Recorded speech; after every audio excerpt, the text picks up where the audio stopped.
Welcome to Insight Marketing Success, the podcast where marketing knowledge meets real-world experience, from vision to execution. Welcome to IMS Insight Marketing Success. Today we have Karl McGowan, co-founder of Frontier Zero. Karl, welcome to IMS. I know about you, but many people don't know about you. So tell us, who are you? Hi, Ricardo. Yes, I'm Karl McGowan. I'm one of the co-founders of Frontier Zero. I'm based in Dubai, which at the moment is very, very, very, very warm. So I'm not sure about the weather for you, but trust me, it's pretty warm here at the moment.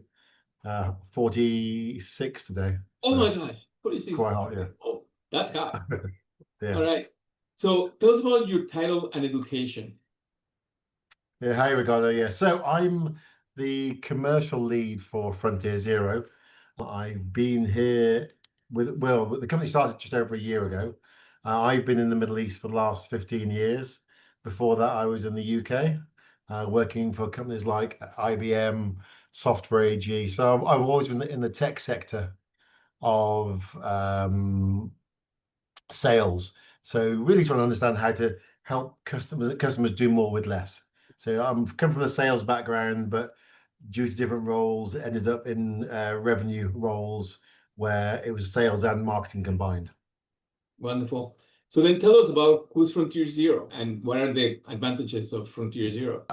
Well, I think Frontier Zero, I love the story, the journey we've been on. I think that's the most important thing because, so my co-founder, Mo, he was a red teamer for a delivery technology company here in the Middle East. And a year after he left, he got told by his colleagues he still had access to some of their core systems. And he said, well, this is crazy. Why? If you're a negative lever, the damage you can do to an organization is huge. And he then sort of built around an architecture called Zero Trust, which is all about how you ensure that the person you're talking to is the person you're talking to.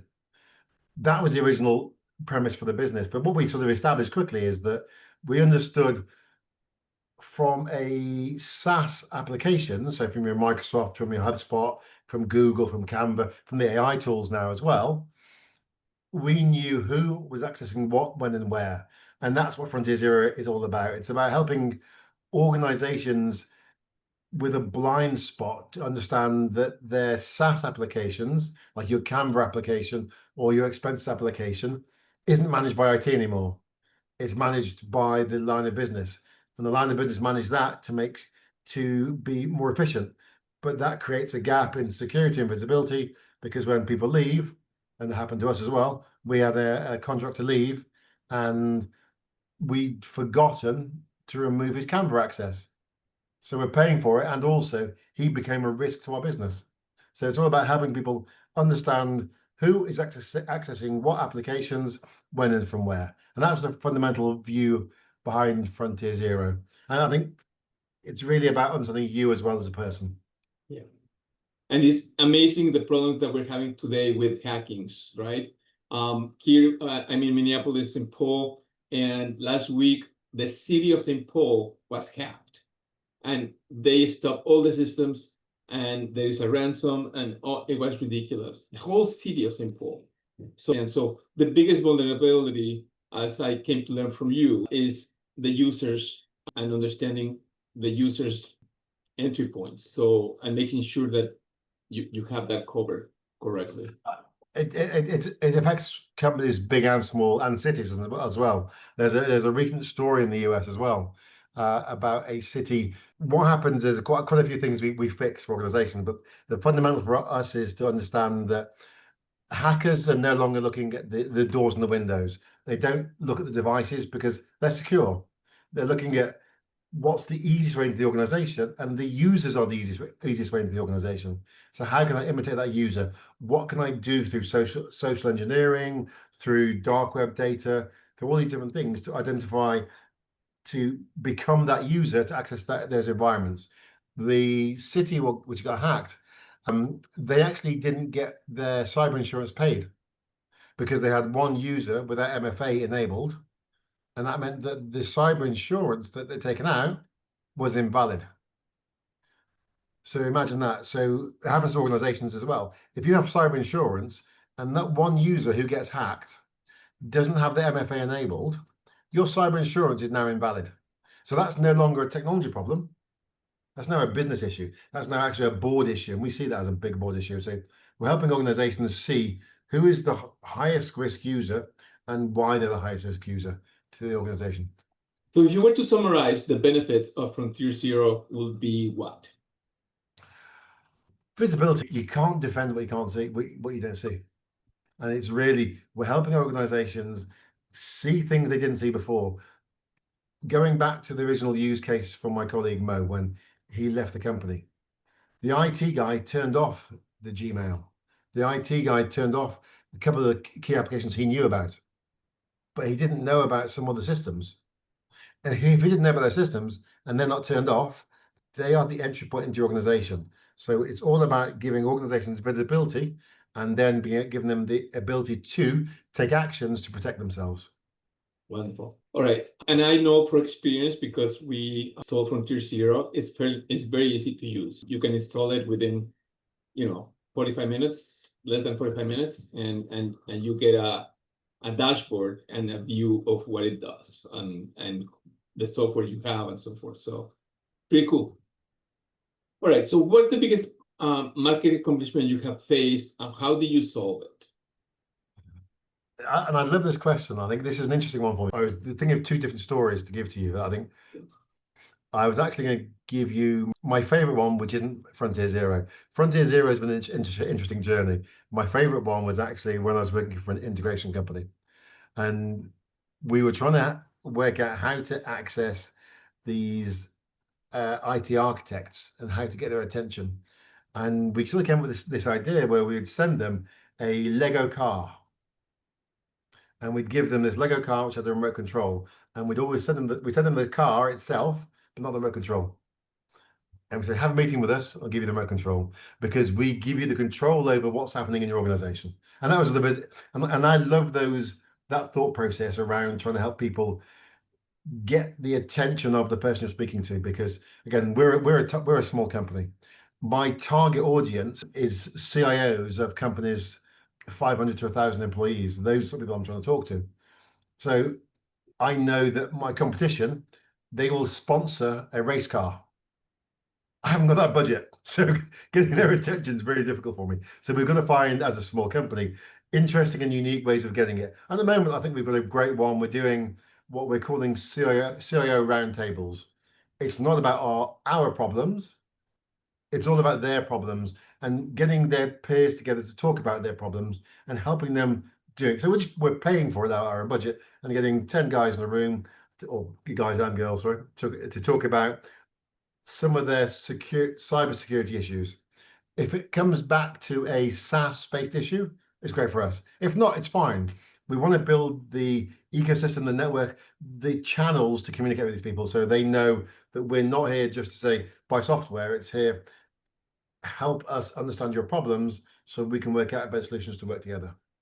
Well, and more importantly, positioning your organization as helping them, to solve their problems, which is great. So awesome. How has your approach to marketing evolved over the last few years, especially when it comes to transformation that AI is bringing in? This one is a great thought process. If I'm honest, I think the last year has been a world of change from my experience. I've been in IT sales for 30 years. So I've been doing it for a long, long time, and I've seen lots of transformations. This has been the most interesting transformation, but the level of data and understanding we have about users now, if you can't be personalized to your client, something's wrong with you, because there's so much data available about the companies, the individuals, what they do, what they want to do. And that's actually placed to our hands. I work with my marketing team to understand our targets and saying, so what sort of websites do they read? What's their interest? Trying to understand them as a person. When we understand them as a person, we know how to communicate with them to make it relevant to them. And we try and tailor everything to the individual. And that's the thing. So the beauty is we can tailor it to you as an individual. So I can make sure I know Ricardo, I know his website, I know his social media handles, I know what he posts on LinkedIn, I read all his articles. But on the flip side of that, the hackers also know that. So when the hackers are looking at an individual, they'll say, cool, well, I know here's Ricardo. Who's Ricardo's EA? How can I get access? Because Ricardo is going to be quite switched on and quite secure in these things because he knows he's valuable. But maybe Ricardo's EA is not as switched on. She's not as aware of the certain risks around it.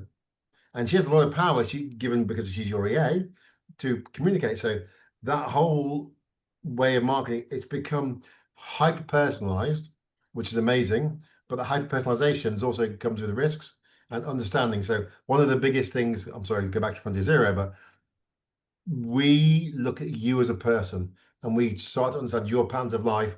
What is it Ricardo does? What is it Ricardo's EA does? What's normal for them? And then when something abnormal happens, then we know it's not them. So it's the answer to your question, I think, is making it hyper personalized is what we try and do. Good. Can you share a campaign that moved the needle for your brand and what made it successful? I mean, you talked about the control most that one. Is there any other one that? That wasn't Frontier Zero. I think for Frontier Zero, our best campaign so far has been the roundtables. It's given us a real focus, and you used the word before, thought leadership. We want to be seen with these people to not be selling a product, but to helping understand the pain they're going through. And the speed of change with AI, and again, one of the things we look at is we've got shadow IT AI issues. The speed of change makes this so difficult for anybody to know everything. You really have to have a team of people working with you to help find the right solutions. And we're trying to say to the CIOs of the world and the heads of cybersecurity, we're here to partner with you. We don't want to sell it and walk away. It's more about, what are you going through now? What pain are you going through? We're a thought leader because we want to understand. We have our experience and our knowledge. Let's share the information to try and combat the threat actors. So the roundtables, I'd say, was my biggest thing now. So what does customer feedback in these tables, how does this data play in shaping your marketing strategies?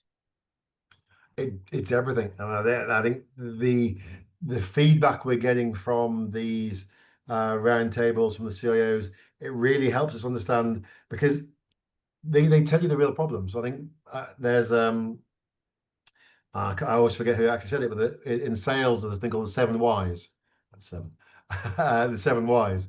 And if I ask you why once or twice, you give me a surface answer. You don't give me the real answer. But if I get to 4, 5, 6, 7 whys, the 7th why is the actual real pain. You tell me what's really happening. So being in the room with these guys, having a open forum where they can communicate with their peers and talk about what's happening, those 7 whys come out and they help us target our solution to help them better. And it's really about understanding them. And it's the more I understand my customer, the easier my customer's life becomes. And it's really about understanding. All right. What metrics matter most when you're evaluating the success of marketing initiatives? So this has been an interesting one for me. So my marketing guy, he loves and hates me at times. I sort of treat him like a salesperson. I've given him he has a revenue target associated with what he does. So the way I try and get him to think about it, I say a marketing qualified lead has different value. If you give me a marketing qualified lead from a junior admin in a 5-person company who downloads a white paper from us, okay, that value of that lead for me is like $1. If you give me a CEO of a Fortune 500 company who wants a demo this week, that lead is worth $1,000. So I've given them 1,000x difference in those two values, because that lead is worth different to me. And it's really about helping these guys understand it. So the more I've got into that to differentiate those leads, so I'm trying to target his thinking, saying, who's our ideal customer profile? What's the biggest value? So he's got a revenue target to achieve and says, for us to achieve our sales goal, you have to achieve this marketing, so this much revenue coming into the business. And it is a lead value, so each lead's got the value. So that way he can then come back to me in the sales team and say, hey guys, I gave you $10 million worth of leads. You've only closed $500,000 worth of leads. Why? Because we know the leads are good leads. And it's really that thought process of trying to help people all make it metric driven for us both sides of the business. What I like about you just said is to create an alignment. It's not just the lead, it's the value of the lead, right? Because knowing is a CIO is going to, you don't have to go through more decision making and more time. You're talking to the real decision maker. So that's great. What piece of advice would you give a company struggling to differentiate their brand in a crowded market? So that's a great question. So what advice would I give to a company struggling to differentiate their brand? It all comes back to your customer, and it's Oscar's my marketing guy. I found a diamond in the rough with this guy. He and I spend a lot of time trying to get into the head of our target customer. We look at all the different things around their in the country we're targeting. What's their lifestyle things? How old are they? What's their key? And we're trying to get a vision of what is it they like to do, who they are. Because once you understand your customer to a really strong point, you can tailor your message so it appeals to them, and they say, "Yeah, cool, this makes sense. You're solving a pain point I understand." And the other bit, which comes from my sales background, even with our marketing qualified leads, I want us to qualify out early. I always push to say, okay, then, is this a real lead or not a real lead? Because I want to get to know as early as possible. As a sales leader, I used to say to my sales teams, get to know quickly. Force them to know as early as possible, because if you get to know quickly, you'll get to the right person who's looking for a yes. I take the same approach with the marketing, going, give me a lead. Now let's get this customer to say no to us, so we can move on. I want to hear a no as quickly as possible. I think no is the best word in the world, because I know that there's 6 people I'm going to speak to.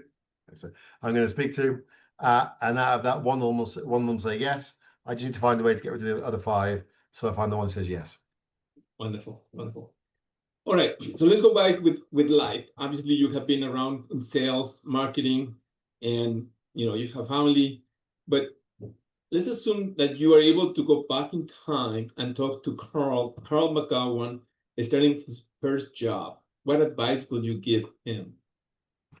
I love this conversation, Ricardo. So my eldest daughter is 25 now. She graduated 2 years ago from university with a law degree.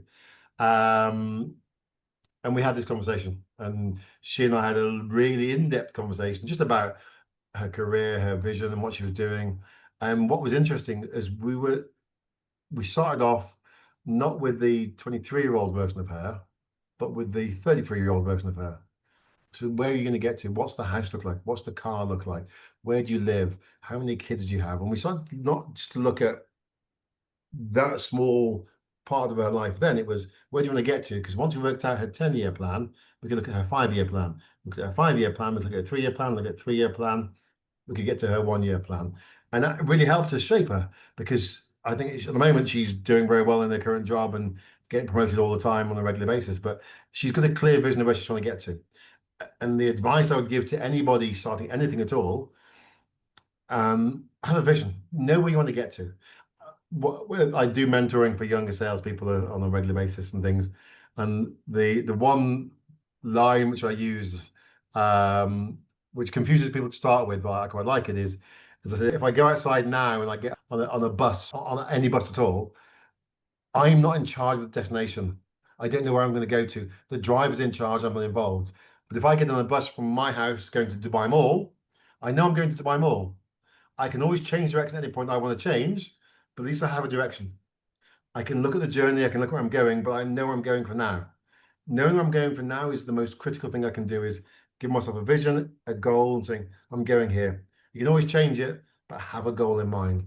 And I think that's the biggest thing for me. Like it. All right. What advice would you give to any new marketing professionals starting their career? Now, I would say spend a lot of Two things. One, you have to know AI. But be careful of that. There's a difference between using AI and being used by AI. For me, I think, again, Oscars is my marketing guy is amazing because he understands the context and how to cultivate AI to get the right answer. We don't just use the answer from AI. We look at it, we flex it, we move it, we try and just to get to different points to get to our customer. That's the first one. The second one is have the vision. If I'm really honest, I think marketing need to get closer to sales. The biggest thing for marketing from 10 years ago, there was a bigger gap between marketing and sales. Now they are so close because unless a marketing guy understands what a sales guy needs, you're going to fail. And I go through this on a regular basis saying everyone's job is to find customers, to get customers to pay money for a good or a service. You're all part of the journey. And if you don't understand what the next guy does it over the fence and then what you can do with your lead, there's a problem. So if you can, it's the film Jamie Lee Curtis, Freaky Friday. That's it. If you ever can, be in the other person's shoes. See what life's like in the other person's shoes. So you know, when I hand that lead over to somebody, what he's going to do with it, and vice versa. From a sales guy, understand how the marketing guy got to that lead for you and how it got there. So Freaky Friday is the answer. Understand what it's like to work for other people. Awesome. Karl, thank you very much for your time today. I think this was an awesome podcast. I look forward to working with you as we move forward. Ricardo, I've got to say, yeah, I'm excited to be working with you guys too. So far from what you guys have delivered, we're super excited. I think the Kazarin brand is exciting, and you've got some great visions. So I am, as I said to Oscars, hungry to work with you guys and excited to see what results we can get together. Thanks for listening to Insight Marketing Success, where marketing knowledge meets real-world experience from vision to execution.